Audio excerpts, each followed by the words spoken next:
Hey, what's up, y'all? Most of y'all know me from the Kern and Jake Sports Show. Today, we're here with a little special episode, March Madness. Today, I will be your main host.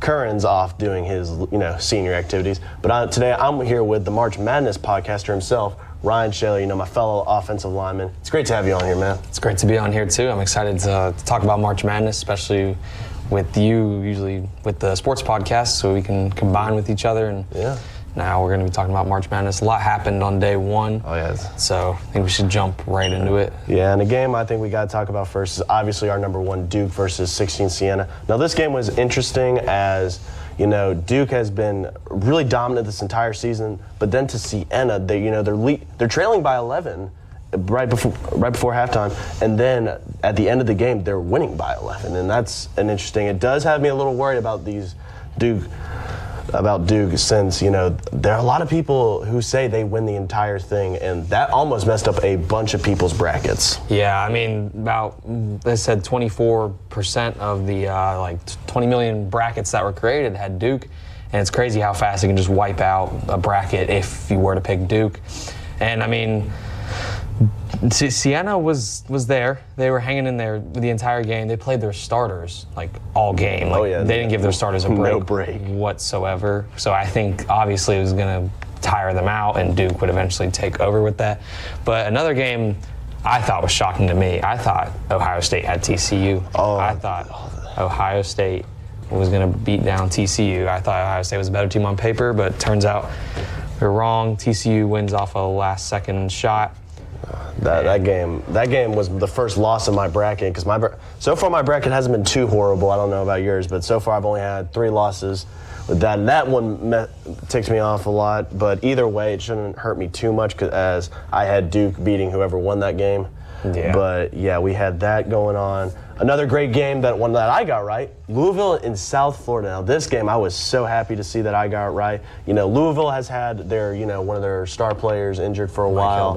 Wasn't even sure if he was going to play this game. So to see Louisville get a win was awesome. Yeah, wasn't awesome for me. I had South Florida. South Florida was going to be my Sweet 16 team. I thought they would upset Louisville. And then they beat Michigan State, but I think that's completely wrong. Michigan State looked great as well. Yeah, so. Michigan State, I feel like they're my sleeper team, and I have them going all the way to the Sweet 16. And honestly, I think they're a team you definitely need to look out for. The way they have been playing has been insanely dominant. It's crazy. And if there's a game that had to define how the bracket's going so far, it'd have to be High Point, Wisconsin. Now, I saw a lot of people were picking High Point, and I was like, I think people are hyping up this team a little too much. I think Wisconsin should have it. They have 2 elite scorers with Boyd and I can't remember the other guy's name, but both averaging about 20. They combined for about 50 against High Point. But the game-winning shot that won the game, it was a player, Chase Johnston, hadn't made it to the entire season, and he gets a game-winning layup, his first 2 to win in round 1. I don't know if that's a good thing that, you get the game-winning shot, obviously, but that's the first 2 you've gotten this entire season. Yeah, I don't know how that really works. I feel like that's a kind of a good thing and a bad thing that it took you this long. But, I mean, hey, that ended up winning the game. I had Wisconsin winning. That took a hit to my bracket, sadly. A game that, a lot of people wanted to choose Troy, since we all in Alabama. We had Troy losing to Nebraska. That game helped me in the end. Nebraska just simply played better and blew Troy out 76-47. Another good game for the SEC, Vanderbilt and McNeese. Vanderbilt gets the win, 78-68. Vanderbilt was a team I've been a little concerned about. They started high, were one of the few teams that were going a little undefeated, if not that, only had a few losses. Then as the season progressed, they kind of slowed down a little bit. So it's good to see them getting a win. Yeah, they did start very hot this season. I want to say they won their first 20-ish games. They were I think it was their first 18, I think. 18, something like that. Give or take.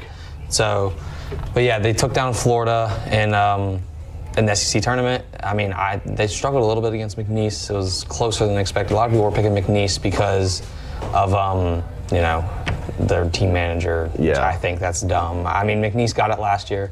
Congratulations to them. But I think Vanderbilt it's a well-deserved victory for them, and I'd kind of look out for them remainder of the bracket. A team that honestly did not really surprise me that much with their win is Illinois versus Penn. This game was just a complete blowout, 105-70. Illinois has been pretty dominant this entire year, and I had never even heard of Penn until a few days ago. So another game that happened, a little bit of a closer game. We had St. Mary's and Texas A&M. Texas A&M got the dub, hurt my bracket a little bit. I had St. Mary's beating this one. Another one that's no surprise is Houston beating Idaho 78-47. Houston has always been a dominant team, and they're going to make it far in this bracket. Yeah. There's no doubt in my mind. Now, the game I want to talk about, I think the best game last night, VCU, North Carolina. Yes, my bracket succeeded so hard off that, man. A perfect game. That was good. VCU trailed 20. VCU started to catch fire. There was, what's his name? Number 6. I got to remember his name. I think it's Terrence Hill. Terrence Hill had 34 points, 7 threes. That guy, game-winning step-back 3 to hit the dagger. It was a great game all around, winning the overtime. Man, congratulations to VCU. I'd look out for them. VCU is going to be a team to look out for. Another great game for the SEC, Arkansas beating Hawaii 97-78. Arkansas is definitely a team, in my opinion, debatably the best SEC team right now. Yeah. I would say. I can agree with you on that one. Yeah, they have just dominated the SEC. Though another SEC team win for the South is BYU and Texas 79-71. I was hoping BYU was going to win that. Sadly, they did not pull through. Another kind of give me one was Gonzaga and Kennesaw State 73-64. Gonzaga is always pretty good at basketball. It was a little closer than thought, though. Kennesaw State put up a little bit of a fight there. Yeah. It was close at halftime. But looking back at the BYU game, you got to feel bad for AJ DeManza. 35 points, and you still can't get the win. I know, that's heartbreak because he, in my opinion, he's carried that BYU team on his back. I mean, there was Richie Saunders, good shooter. He was out of the game. It was really between DeManza and their big man. And it wasn't enough to take down Texas. Texas, yeah, they got the win, but I don't know if I can still trust Texas to take down. Texas has been a team that has had some really high highs and some really low lows. Yes. All right, some games that are going on right now. We have Santa Clara 70 and Kentucky at 68 with 30 seconds left. That game is being close, so we're going to keep an eye on that. We have Akron and Texas Tech. I need Akron to come back up because it's around 11 minutes left, and they are trailing by 8. We have Arizona and I don't know how to pronounce that team's name. Long Island? I think. Yeah. Something like that. Arizona is beating them. No, that was kind of going to be a gimme, the 38-18. We have Virginia and Wright State playing right now. I have Virginia winning this game, but they are trailing right now from Wright State 19-13, but that game is around 10 minutes in its first half, so anything can still happen. Speaking of that kind of stuff, it does, a lot of people will say, like, you can really kind of tell the end of the game in, like, the final 3 minutes, but I'm like, nah, it's not until, like, the final minute, in my opinion. That is All true. right, so some games that haven't happened, that happen later today, but have not, played. I want to hear your opinion on Clemson and Iowa. Now, this game is going to be a complete dogfight. I think so, too. This is like this is like clone versus clone. This is brother versus brother. These two play the exact same ball. Mm-hmm. I'm going to have to give it to Iowa, though. Bennett Sturts is a guy you got to look out for. There's usually one player in March Madness who you wouldn't expect to go off, and I think Bennett Sturts could be that guy. They have Florida. If Florida wins and if Iowa wins, Iowa has potential. If they were to win and Florida were to win, they have potential to take down Florida. That's in my opinion. Iowa, smash mouth. Usually in football, whenever you look at them, they're a defensive team, but in basketball, they're quite the opposite. And that is interesting to see. But yeah, I agree. Iowa, it's going to be a huge dogfight. And honestly, give me Iowa. I think they will get the dub in this, though. I don't remember if I have them going after round of 32. I don't. Then we have Florida and Prairie View. That's going to be a gimme for Florida. I mean, Florida is #1 in the SEC. That should be an easy dub for them. I'm going to have to stop you right there. Oh my goodness, half-court shot from Kentucky to tie it, to send it to overtime. Oh my gosh, wow. Kentucky tied it with about 9 seconds. Santa Clara hit a big three, and Kentucky knocks down a half-court shot. Half-court, what a way to start off round one. Overtime, did they count it? They might look back at it. I think he might have gotten it. But that's actually crazy. Like, if they can get that to count, that's insane. Like, think they're saying they counted it? Oh, that's good. I mean, what a start to March Madness, man. Yeah. This is my favorite month. All right, we got UCLA and UCF later tonight. I mean, I'm gonna give this one to UCLA. I haven't really seen anything crazy out of UCF, so I think UCLA will get a pretty nice dub here. What do you think? Yeah, UCLA should get the win here. Yeah. I think they're the the better team in my opinion. I think they should outplay UCF pretty well, and but yeah, just FYI, that shot did count. We will see overtime with Santa Clara, Kentucky. That was an incredible shot, half court. That's going to be crazy. Yeah. All right, then we got kind of a gimme right here. UConn and Furman. Never heard of Furman until a few days ago. Give me UConn. Furman did have a legendary game against Virginia a few seasons ago in March Madness, but I don't think they'll be able to take down UConn. This is a few seasons ago. If we want to bring it a few seasons ago, I'll start bringing up Auburn. Game I want to talk about is Alabama Hofstra. Ooh. There was the whole Aiden Holloway scandal. Okay, yeah, we are going to talk about that. And what's interesting about that is, that's one of their best players. And the fact that it happened, a few days before March Madness, that's going to be heartbreaking because like every basketball player dreams of this is the tournament in college to play in. Yeah. And if you,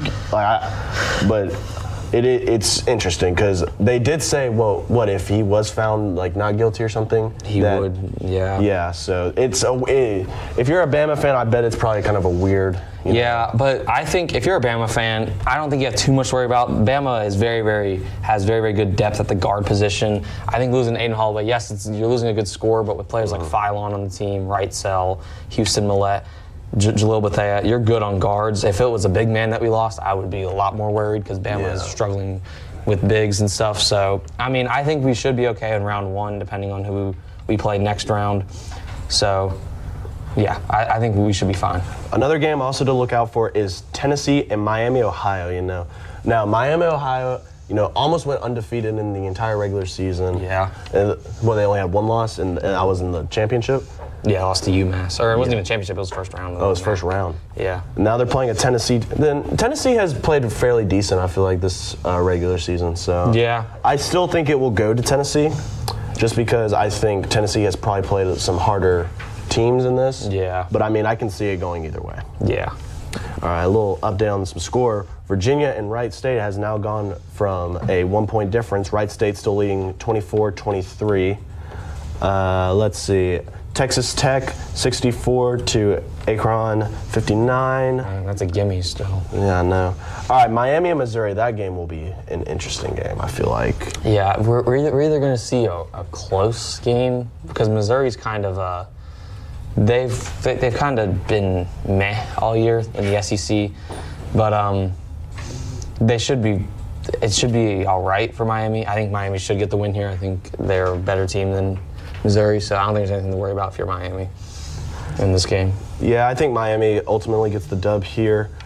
All right, there is something I do want to talk about this is because I'm an Auburn fan, and what has been interesting is what Bruce Pearl has been saying. He was very kind of, after the Miami-Ohio loss, he was kind of trying to argue that, Auburn should be in the tournament. Now, here's my personal opinion on this.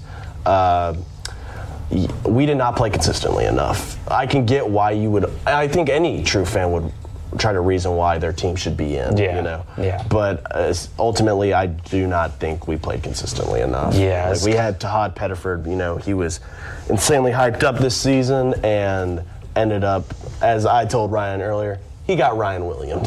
Yeah. It was that's a pretty good way to see. Pretty good way to put it there. Yeah. But taking a look back at the day 2 games, another game look out. I think Utah State against Villanova. I think Utah State should get the win there. Utah State's a very good 9 seed, which they're usually in the same situation each year, and they usually win first round. So I don't see why. They got momentum. They had a really good end to their year, so they should be good in this one. Yeah, so either way, it's looking like we have a great round 1 happening. I do want to talk about, for the teams we know, with our round 2 predictions. With the teams we know, at least. Yeah. All right, so we'll have first Duke and TCU. Don't get me wrong, TCU had a pretty good win over Ohio State, but they're going to need to play a lot better than they did against Ohio State to even stand a chance. But either way, I think Duke gets the dub in this. Yeah, I could agree with you on that one. I think Duke should win that. Even though it's a little scary in round 1, Duke's going to take care of it. Yeah. Also, next up we have Louisville and Michigan State. Michigan State is a personal favorite of mine. I think they're a sleeper hit. And don't get me wrong, Louisville with their star player is going to put up a tough match. But honestly, I think Michigan State pulls out with the W here. Yeah, I can see that happening too. I originally would have had South Florida upsetting them. That was my upset pick. South Florida lost. Michigan State looked dominant. Put 2 and 2 together. I think Michigan State should beat Louisville. Yeah. All right, next up we will have Vanderbilt and Nebraska. I think Nebraska, for what they are, and they blew out Troy. They had me a little worried about, when they play Vanderbilt, but I think Vanderbilt should be. They've played harder teams, in my opinion. Yeah. I think it goes to Vanderbilt. Yeah, I agree with you on that one. I think Vanderbilt, Taylor Tanner, he's a really good guard, averaging, I think, about 20. The SEC has produced some really, really good guards this year, and I think Tanner's up there for one of the best. All right, now again, that really has me questioning my pick. VCU and Illinois, because this game, with how VCU was playing yesterday, I don't know. I have Illinois, but honestly, I don't think I'd be too mad if it went to VCU. What do you think? Yeah. I have Illinois too. But if VCU were to win, I couldn't even be mad. I was like, last night watching them come back, I was just like, it looked like a March Madness team. Well, even if they beat North Carolina, I was still confident that Illinois was going to win. But after last night's performance, I just don't know. Yeah. All right, then we have Texas A&M and Houston. Look, Texas A&M has been playing fairly well, but this Houston team is just something else, man. Houston always does good in March Madness, so give me Houston. That's an easy one for me. I agree with you on that one. Can't doubt Houston. Kingston Fleming's good freshman guard. Oh, yeah. Head coach is just a great coach, too. I mean, I'd love to have a coach like that if I was in March Madness. And he's a very passionate head coach. All right, now we get a team I was surprised to see now in this matchup. High Point in Arkansas, because I did not have High Point winning. I had Wisconsin in Arkansas. I was upset. Yeah, that one messed with me a little bit, I can't lie. Because that was also Wisconsin was leading for most of that first half and most of the second half? Yeah, I remember just having the score up. Wisconsin was up pretty well, and I was like, okay.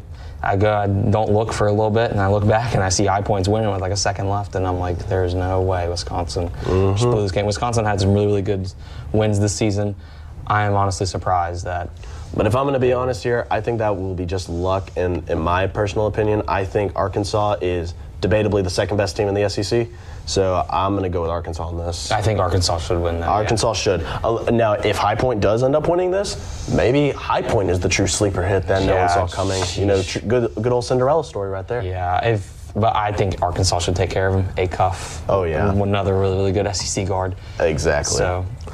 All right, then we have Texas and Gonzaga. Look, Texas will put up a good fight, but for me, they just play way too inconsistently to, even kind of come close to this Gonzaga team. This Gonzaga team has been on fire. They have so much momentum going into this, so I'm going to go with Gonzaga.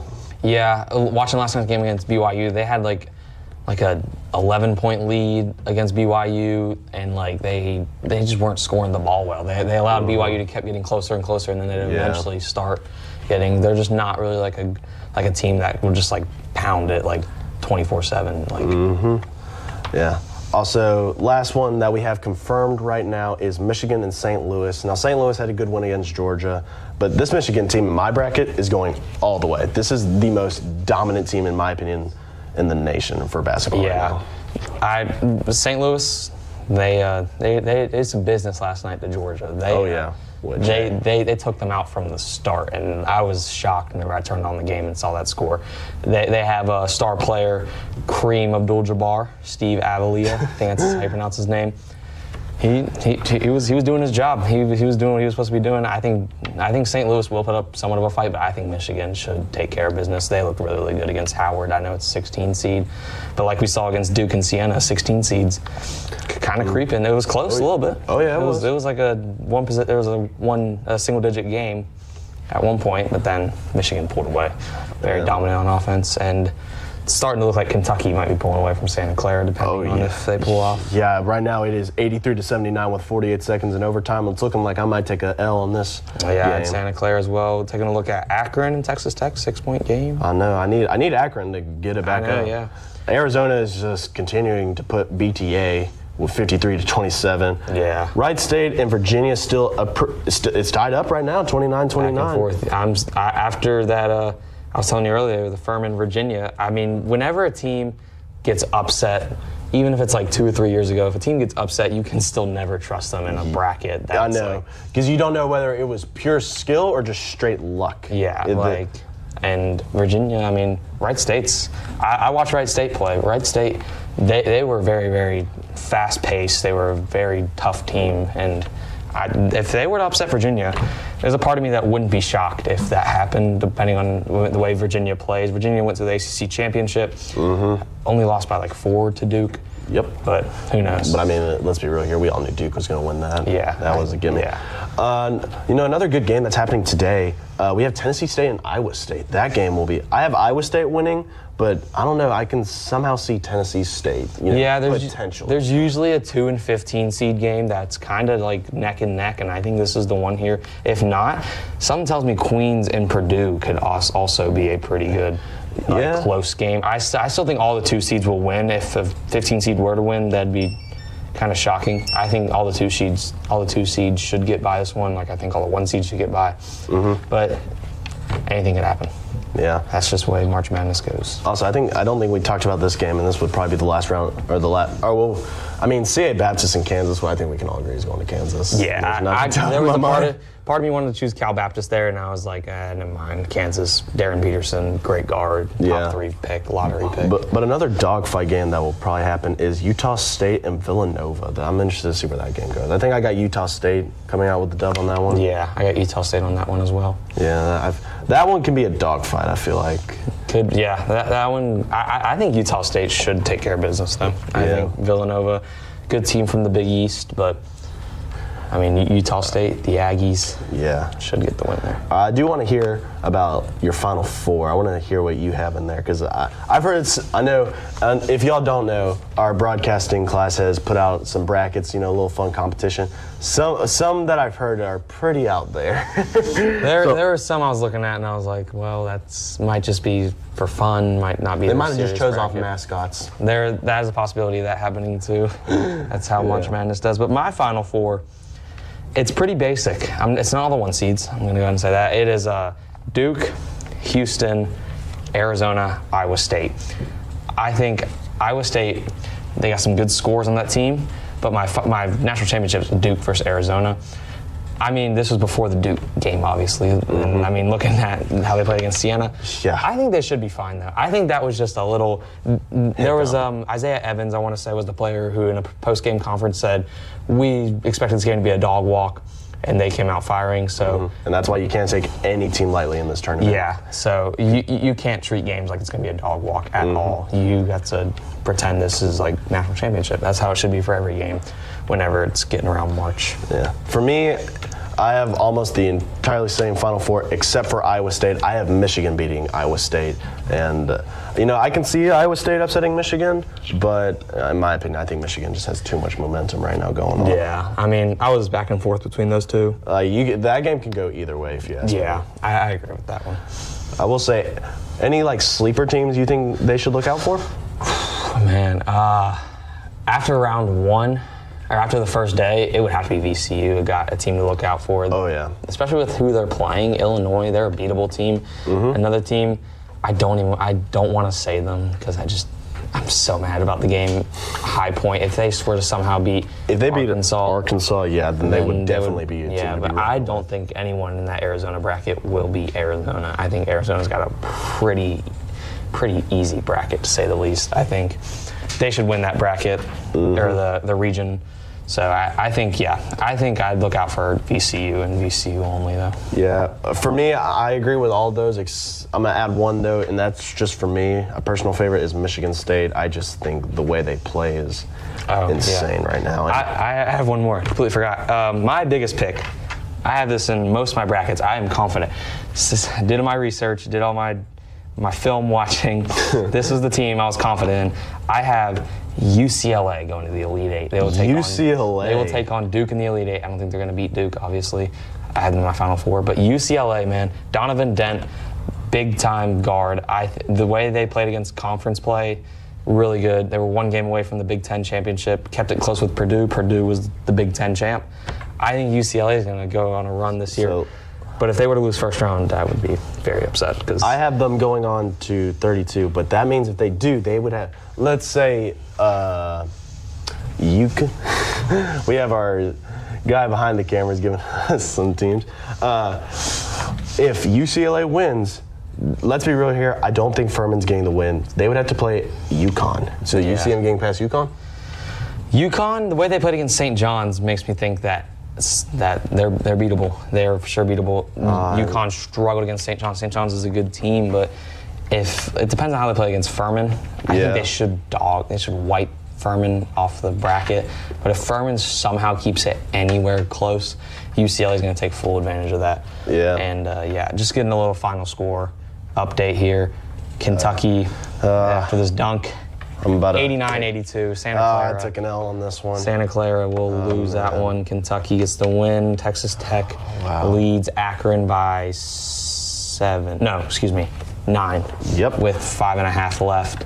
It is halftime with Arizona. They are winning 53-29. Wright State up 1 over Virginia. It looks like I'm taking an L with Santa Clara. Hopefully, Akron can get it together and Virginia, because right now after that, I don't know where my standing is in our bracket anymore. Yeah. I'm not doing too hot no more. I thought I was doing good, but oh well. All right, and for our final thing we want to talk about is this Duke team. I know we've kind of talked a little bit. Do you think Duke fans should be concerned? Like I said earlier, I think Duke should be A-okay. I think they're going to be just fine. Like I said, Isaiah Evans, interviewed post-game. He was saying they weren't expecting it. And I think that's what happens whenever you don't expect something. With how good Duke is and how, I guess, not good Siena is, they just got lucky there that Siena got tired because they were keeping all their players. But I think Duke should be fine. I think Duke is going to thrive in this bracket. So. Yeah, the games they potentially will have to play shouldn't be too much of a difficult. You know, I do kind of feel bad for the Siena players who were just going, like, they wanted it so bad, but they were just getting worn out. So close, too. But yeah, I will say, though, it just goes to show, like I've said, that you cannot take any team in this. Because it is, they are going to fight for that next spot, and as any team should. But, you know, I think that was kind of a wake-up call for Duke. I don't think they've been put in a situation like that in a while. Yeah. So I think they should be okay. I still think they'll make the Final Four. Yeah. But, you know. So, yeah, I think Duke, there's nothing to worry about for Duke. Well, that's kind of all we have today. Ryan, thanks for being on here, Of course. It was a pleasure to be here. Pleasure to talk about March Madness. I know. I'm excited for how this tournament's going to play out. All right, and you'll have Kern back next week, and you'll have Ryan back. Or, well, not next week. So everyone go enjoy y'all spring break. Yeah. Still a bunch, but we will be back after spring break. Yep.